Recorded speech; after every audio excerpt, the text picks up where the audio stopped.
Hey everyone, it's Jim Filippi coming to you from the Filippi Law Firm. Today I want to discuss what a Heggstad motion is.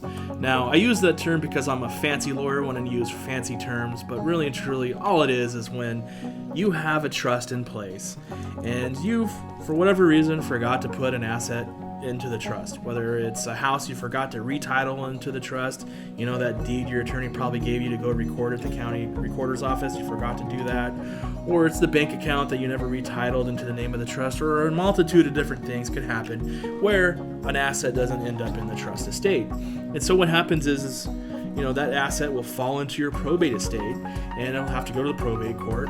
And so you can, you know, your attorney is going to make a decision, or you are going to make the decision of, do we go through the probate process for this, or do we file what's called a Heggstad motion?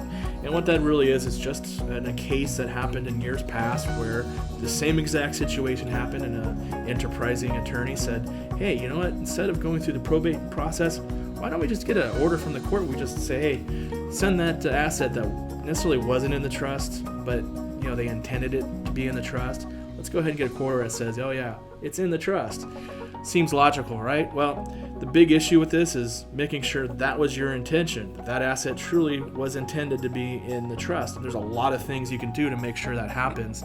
So it's why you should speak with your attorney about this issue and make sure that those protections are in place so that you don't end up being in a situation where an asset falls outside of your trust. Now, the biggest way to prevent this is by doing what your attorney probably told you to do, by having your assets retitled or beneficiary statements placed into the trust. That funding process, that's what we call it when we shift all those assets into the trust, is very important.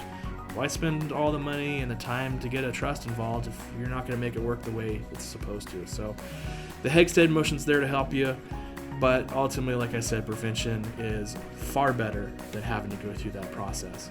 If you ever have any questions on what a Heggstad motion is, or if you have some assets that you don't know if are actually in your trust, my office is always open. We'd love to take a look at it and see if you need to do anything to prevent a potential issue in the future. I hope this helped, and I look forward to seeing you guys at our next video. Take care.